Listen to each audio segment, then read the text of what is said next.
தழும்புகளால் குணமாகிறோம். மிக்க அன்பானவர்களே, இங்க நாம் பார்க்கிறோம், மெய்யாகவே அவர் நம்முடைய பாடுகளை ஏற்றுக்கொண்டு, நம்முடைய துக்கங்களை அவர் சுமந்தார்.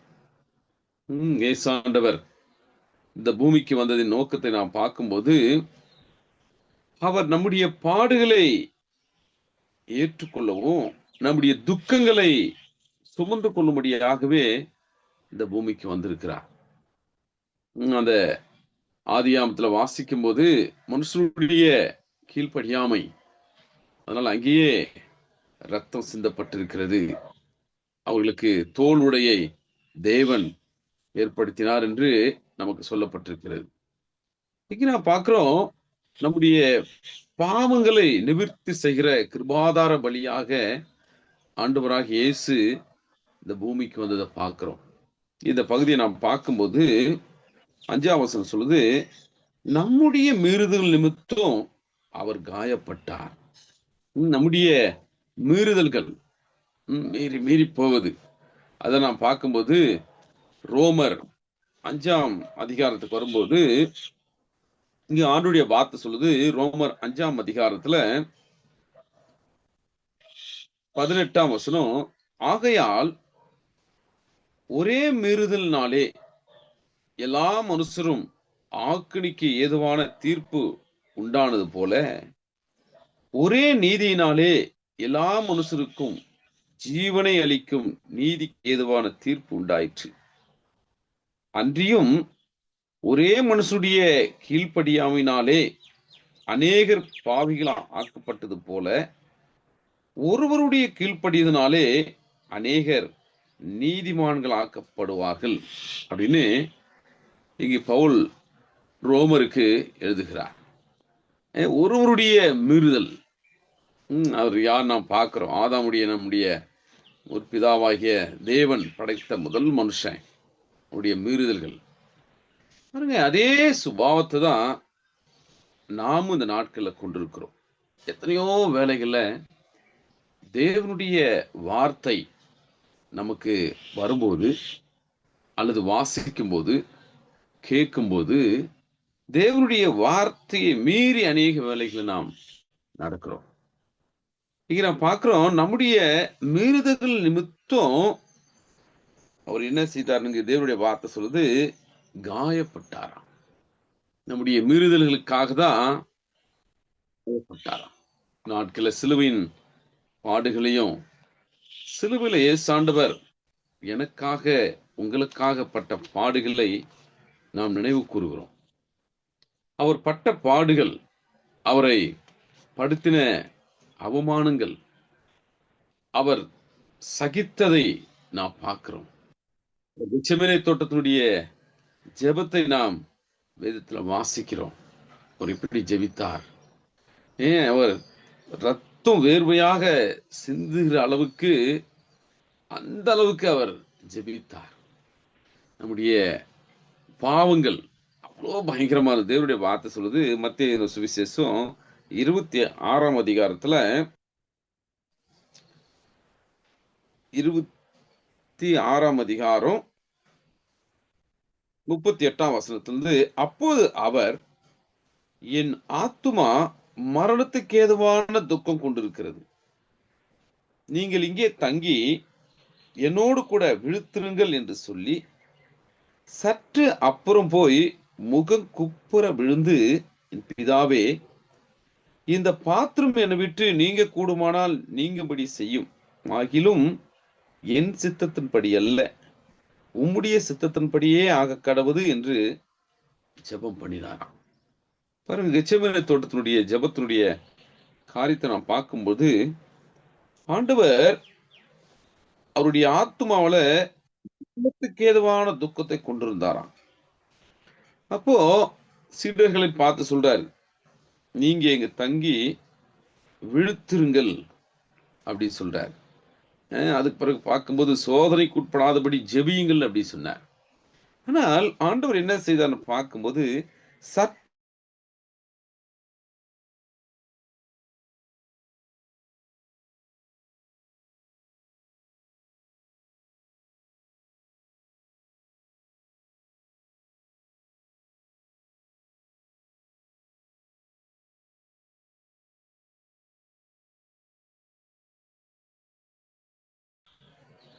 அவர் இதை சுமக்க முடியுமா அப்படின்னு வேதனையோடு அதற்காகவே வந்தார். இன்னொரு இடத்துல ஆண்டவர் சொன்னார், இந்த வேலைக்காகவே நான் இந்த பூமிக்கு வந்தேன்னு சொன்னார். பாருங்க, ஆனால் பிதாவை நோக்கி ஆண்டவர் ஜெபிக்கிறாரு, என் பிதாவே, இந்த பாத்திரம் என்னை விட்டு நீங்க கூடுமானால் நீங்கும்படி செய்யும். என்னுடைய பாவம் அவ்வளவு பயங்கரமா இருந்திருக்கிறது. உங்களுடைய பாவம், இந்த உலகத்தில் இருக்க ஒவ்வொரு மனுஷனுடைய பாவமும் அவ்வளவு பயங்கரமா இருக்குது. பாவத்துக்கு பரிகாரம் உடைய ரத்தமே. அந்த பரிசுத்தமான ரத்தம் இல்லாதபடிக்கு நம்முடைய பாவ மன்னிப்பு நிச்சயத்தை பெற்றுக்கொள்ளவே முடியாது. உண்மையாகவே எனக்காகவே ஆண்டவர் இந்த பூமிக்கு வந்திருக்கிறார். எனக்காகவே அவர் ரத்தத்தை சிந்தினார். அந்த ரத்தத்திற்கு பாவ மன்னிப்பு நிச்சயம் உண்டு. ரத்தம் சிந்தது இல்லாதபடிக்கு பாவ மன்னிப்பு இல்லை. பாருங்க, அந்த பரிசுத்தமான ரத்தம் நமக்காக இந்த பூமியில சிந்தப்பட வேண்டியதாக இருந்தது. ஆண்டவர் பிதாவை நோக்கி ஜெபிக்கிறார், இந்த பாத்திரம் என்னை விட்டு நீங்க கூடுமானால் நீங்கும்படி செய்யும். ஆகிலும் என் சித்தத்தின்படி அல்ல, பிதாவின் சித்தத்துக்கு தன்னை முற்றிலுமாக ஒப்பு கொடுக்கிறார். உம்முடைய சித்தம் என்னுடைய வாழ்க்கையில நடைபெறணும். அதனாலதான் ஏசாண்ட ஒரு இடத்துல சொன்னாரு, என் சித்தத்தை செய்கிறவனே அன்றி வேறு ஒருவரும் பரலோக ராஜ்யத்துக்குள்ள பிரவேசிக்க முடியாது. என்னை நோக்கி கர்த்தாவே கர்த்தாவே என்று நீங்க சொல்லலாம், அற்புதங்கள் அதிசயங்களும் நீங்கள் செய்திருக்கலாம், ஆனாலும் அக்கிரமக்காரரே உங்களை அறியேன் என்று நான் சொல்லிடுவேன் அப்படின்னு சொல்றார். ஏன்னா அநேக வேளைகள்ல தெரிந்தே நாம் பாவங்களை அல்லது மீறுதல்களை, அக்கிரமங்களை நாம் துணிந்தே செய்கிறோம். இங்க நான் பார்க்கிறோம், இந்த பாவத்துடைய பாத்திரம் அவ்வளவு பயங்கரமா இருந்திருக்கு. அவர் பாடுகளை குறித்து நாம் பார்க்கும்போது, அவர் பட்ட பாடுகள், வேதனைகள், அவர் சிந்திய அந்த ரத்தம், அவரை துன்பப்படுத்தின காரியங்கள் எவ்வளவு பயங்கரமா இருக்கு. அன்பானவர்களே, அதுதான் தீர்க்கதரிசி இந்த ஏசாயா 53ஆம் அதிகாரத்தை சொல்றாரு, நம்முடைய மீறுதல் நிமித்தம் அவர் காயப்பட்டார், அவர் காயப்படுகிறார். அந்த பாவமே அறியாத அந்த சரீரம் நமக்காக காயப்பட்டது. நம்முடைய பாவம், என்னுடைய பாவம். ஐயோ, அந்த பாவத்துக்கு பரிகாரம் இன்னைக்கு நாம் பார்க்கிறோம் நம்முடைய தேசத்துல, மற்ற இடங்களிலும் கூட பார்க்கும்போது, கேள்விப்படும் போது, பாவம் என்னை விட்டு வெளியே போகணும், என்னுடைய சுபாவம் மாற்றப்படணும், நான் இந்த காரியத்துக்கு அடிமையா இருக்கிறேனே அப்படின்னு எத்தனையோ பேர் ஏங்குகிற மக்கள் உண்டு. சில இடத்துல சமீபத்துல பேசிட்டு இருக்கும்போது, உங்கள் பாவங்கள் கழுவப்பட கங்கையில போய் குளிக்கணும்னு சொல்றாங்க. அவங்க சொன்னாங்க, நாங்க ராமேஸ்வரத்துல போயிட்டு குளிக்கணும் அந்த கடல்ல அப்படின்னு சொன்னாங்க. அப்ப நான் சொன்னேன், எந்த கடல்ல போய் நீங்க குளிச்சாலும் உங்களுடைய பாவம் போகாது. அப்ப அவங்க சொன்னாங்க, அந்த ராமேஸ்வரம் நான் போகும்போது அந்த கடலை பார்த்தா அவ்வளோ அழுக்கான துணிங்க, அங்க குடிக்கவே முடியல, எங்க கால் மாத்திரம்தான் அந்த கடல்ல வச்சோம். அப்ப நான் சொன்னேன், உங்க பாவங்கள் மன்னிக்கப்பட்டதா?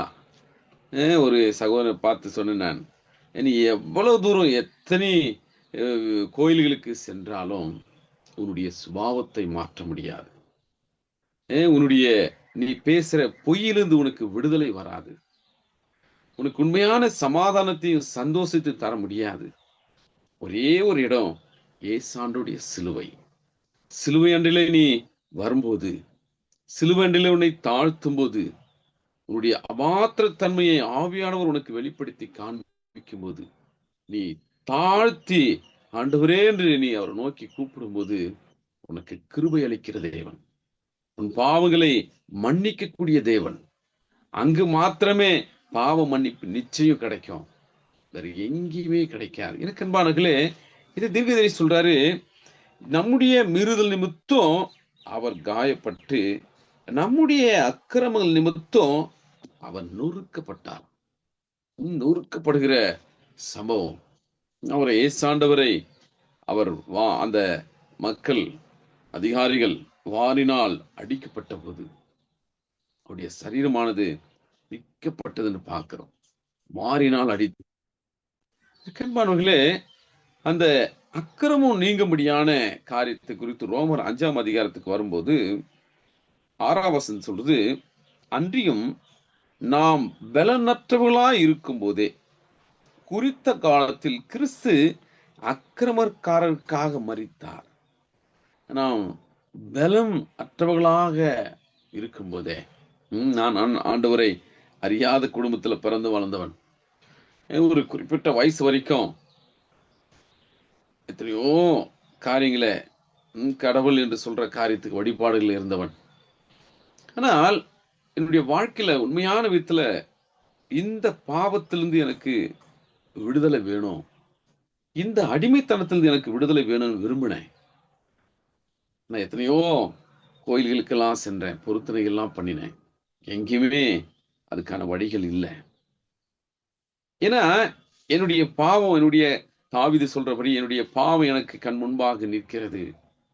நம்முடைய மீறுதல்கள், நம்முடைய அக்கிரமம், அது நம்மை அநேக வேளைகளை வாதிக்கிறது மனுஷனை. ஏன் நான் ஆண்டவரை அறிந்து கொள்வதற்கு முன்பாகவே அந்த உணர்வை ஆண்டவர் கிருபையால் நான் பெற்றிருந்தேன். ஐயோ, இந்த காரியத்தில் எனக்கு விடுதலை வேணுமே, யார் தருவாங்க? எத்தனையோ விக்கிரங்களுக்கு முன்பாக சென்று நின்று வணங்கினேன். ஆனால் எங்கேயுமே எனக்கு விடுதலை இல்லை. ஆனா தேவனுடைய வார்த்தை நான் கேட்கும்போது ஆவியானவர் எனக்குள்ள பேச தொடங்கினார். நான் அக்கிரமக்காரன். எனக்கு அன்பானவர்களே, எங்க ஆண்டுடைய வார்த்தை சொல்லுது, பலன் மற்றவர்களாய் இருக்கும் போதே குறித்த காலத்தில் கிறிஸ்து அக்கிரமக்காரருக்காக மரித்தார். நீதிமானுக்காக ஒருவன் மரிக்கிறது, ஒருவன் மரிக்க துணிவான். நாம் பாவிகளாய் இருக்கையில் கிறிஸ்து நமக்காக மரித்ததினாலே தேவன் நம்மேல் வைத்த தமது அன்பை விளங்க பண்ணினார். தேவன் நம்மேல் வைத்த அன்பை எப்படி விளங்க பண்ணினார், எப்படி வெளிப்படுத்துறான்னு பார்க்கும்போது, நாம் பாவிகளா இருக்கையில் கிறிஸ்து நமக்காக மரித்ததினாலே, பாவிகளா இருக்கும்போதே ஆண்டவர் நமக்காக மரித்தார். ஐயோ, மனிதனுடைய பாவங்கள் மன்னிக்கப்பட வேண்டும் என்கின்ற ஒரே ஒரு வழி, நான் இந்த பூமிக்கு சென்று நான் பாடுகளை அனுபவித்து என்னுடைய ரத்தத்தை சிந்தப்பட வேண்டும். அதுல மாத்திரம்தான் மனிதனுக்கு பாவ மன்னிப்பு நிச்சயம் உண்டு என்பதை அறிந்தவராக பிதாவானவர் தம்முடைய ஒரே பேரான குமாரனை இந்த பூமிக்கு அனுப்பினார். அதனால அவர் நம்மேல் வைத்த அன்பு எப்பேற்பட்டது.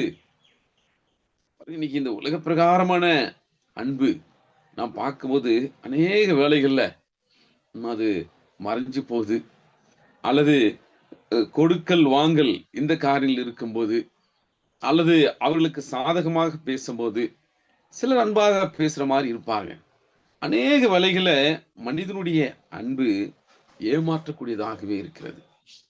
ஆனால் ஆண்டவராகிய இயேசுவின் அன்பை நாம் பார்க்கும்போது, அவருடைய அன்பை நாம் அறிந்து கொள்ள வாஞ்சிக்கும் போது, நான் உன்னை எவ்வளவாக நேசிக்கிறேன், என்னிடத்துல வா. ஆண்டவர் சொல்றாரு, வருத்தப்பட்டு பாரம் சுமக்கிறவர்களே, நீங்க எல்லாரும் என்னிடத்தில் வாருங்கள், நான் உங்களுக்கு இளைப்பாறுதல் தருவேன்.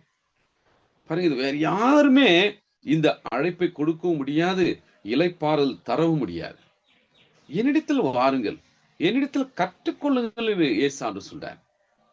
அவருடைய பாதப்படியில நாம் காத்திருந்து இயேசுவே என்று நாம் அவரை நோக்கி முழுதயத்தோடு கூப்பிடும்போது ஆண்டவர் நமக்கு அருகாமையில் வருகிறார், நமக்கு கற்றுக் கொடுக்கிறார். சிலருடைய சாட்சிகள், சிலருடைய காரியங்களை கேள்விப்படும் போது, ஐயோ எனக்கு வழியே இல்லை, கடைசி தருணம், மனம் முறிந்து போய் மரித்து போவேன், மரித்து போனாதான் அதுக்கு வழி அப்படின்னு ஏங்குகிற வேலைகள்ல ஆண்டவர் சந்திக்கிறார். ஆண்டவர் அவர்களை சந்தித்து மகனே மகளே என்று பெயர் சொல்லி அழைக்கிறார். எனக்கு அன்பானவர்களே, இங்க நான் பார்க்கிறோம், இங்க தேவனுடைய வார்த்தை சொல்லுது, நாம் பாவிகளா இருக்கும் போதே கிறிஸ்து நமக்காக மரித்ததினாலே தேவன் நம்மேல் வைத்த அன்பை விளங்க பண்ணுகிறார்.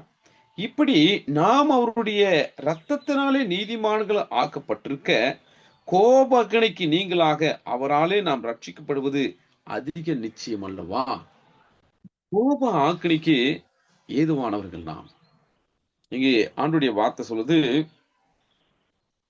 ஏசாயால 53ல 5ஆம் வசனத்துல, நம்முடைய மீறுதல் நிமித்தம் அவர் காயப்பட்டு, நம்முடைய அக்கிரமம் நிமித்தம் அவர் நொறுக்கப்பட்டார். நமக்கு சமாதானத்தை உண்டு பண்ணுகிற ஆக்கினை அவர் மேல் வந்தது. நமக்கு சமாதானத்தை கொடுக்கும்படியாக, நம்முடைய குடும்பத்துக்கு சமாதானத்தை கொடுக்கும்படியாக, நம்முடைய தேசத்துக்கு சமாதானத்தை கொடுக்கும்படியாக அவர் வந்திருக்கிறார். அதனாலதான் ஏசாண்டு சொன்னார் யோவான்ல, என்னுடைய சமாதானத்தையே நான் உங்களுக்கு கொடுக்கிறேன். உலகம் கொடுக்கிற சமாதானம் அல்ல. உலகம் கூட சில வேளையில சமாதானத்தை கொடுக்கிற மாதிரி தெரியுது. பணம் இருந்தா, அல்லது நிறைய உறவினர்கள் ஒண்ணா சேர்ந்தா, அல்லது சொத்துக்கள் இருந்தா, அல்லது அவங்க படிப்பு இருந்தா, அதுல சிலர் மேன்மை பாராட்டுகிறார்கள், எங்களுக்கு இது இருக்கிறது. ஆனா உண்மையான சமாதானம் அவங்களுக்கு இருக்கிறதா? அவங்களுடைய உள்ளான மனசுல சமாதானத்தோடு அவர்கள் இருக்கிறார்களா? எந்த நிலையிலையும் நான் சந்தோஷமா இருப்பேன். கண்பாடுகள் அப்படி இருப்பது இல்லை.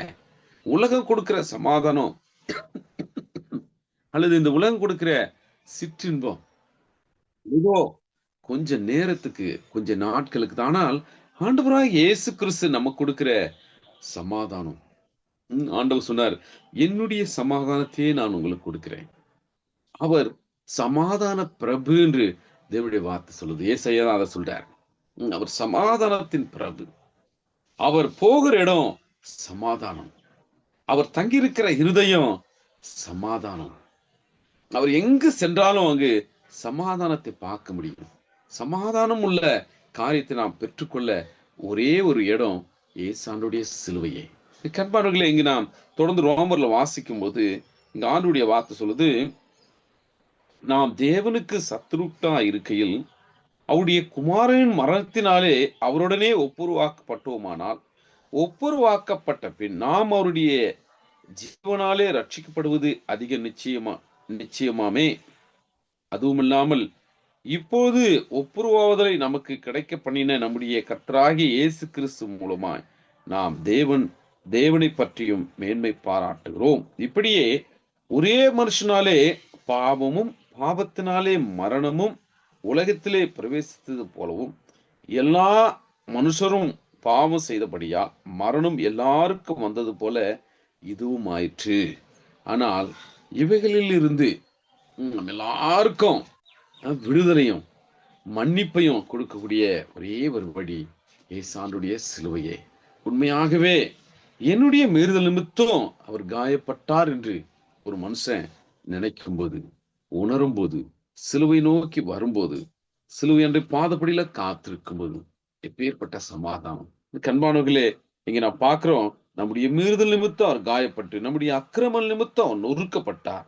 நமக்கு சமாதானத்தை உண்டு பண்ணுகிற ஆக்கினை அவர் மேல் வந்தது. அவருடைய தழும்புகளால் குணமாகிறோம். எனக்கு அன்பானவர்களே, உண்மையாகவே நாம் இந்த உணர்வுக்குள் வரும்போது, ஒரு மூத்த ஊழியக்கார் நம்முடைய ஃபெலோஷிப்ல இந்த வார்த்தையை பிரசங்கித்த போது, எத்தனையோ வருஷத்துக்கு முன்பாக, ஏறக்குறைய 24-5 வருஷத்துக்கு முன்னாடி அவர் பிரசங்கித்தார். அப்ப அவர் சொன்னார், நம்முடைய மீறுதல் நிமித்தம்ன்ற அந்த இடத்துல உன்னுடைய பேர் எழுதிக்கோ. உன்னுடைய பேரை எழுதி, உம்முடைய பேரை வைத்து குமாருடைய மீறுதல் நிமித்தம் என்று வாசி.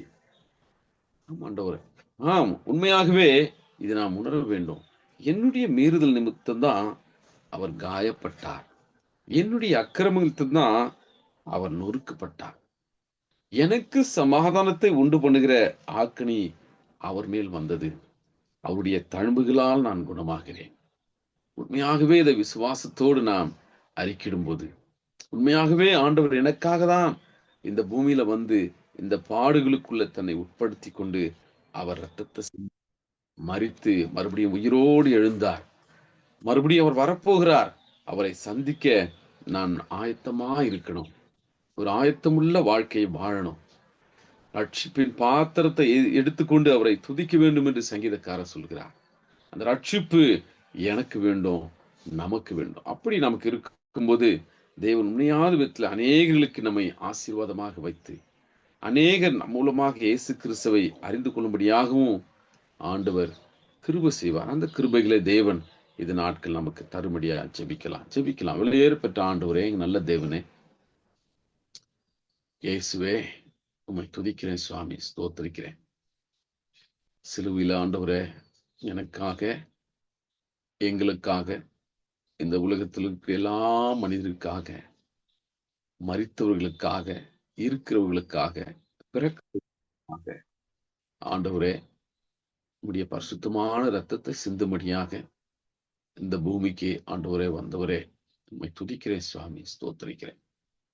சிலுவை மாத்திரம் ஆண்டவரே, உடைய ரத்தம் மாத்திரம், உடைய வேத வார்த்தை மாத்திரம் எனக்கு இல்லாமல் இருந்திருக்குமானா என் வாழ்க்கை எப்போதும் முடிந்திருக்கும் சுவாமி. தேவனே, உம்மை துதிக்கிறேன் சுவாமி, ஸ்தோத்திரிக்கிறேன். என்னுடைய அக்கிரம நிமித்தம், என்னுடைய மீறுதல் நிமித்தம் ஆண்டவரே, நீர் அடிக்கப்பட்டீர், நொறுக்கப்பட்டீர். எனக்கு சமாதானத்தை உண்டு பண்ணுகிற ஆக்கினி மேல் வந்தது. நீர் அதை ஏற்றுக்கொண்டீர் சுவாமி. உம்மை துதிக்கிறேன் சுவாமி, ஸ்தோத்திரிக்கிறேன். இந்தப்பா உம்முடைய சிலுவையை குறித்து தியானிக்கிற இந்த நாட்கள்ல உண்மையான விதத்துல நாங்களும் உம்மண்டில கிட்டி சேர எங்களுக்கு நீர் உதவி செய்யும். தொடர்ந்து எங்களோடு சான்று மூலம் கேட்கிறேன் பிதாவே, ஆமேன். ஆமேன். தேங்க்யூண்ணா. Thank you brother. தேங்க்யூ.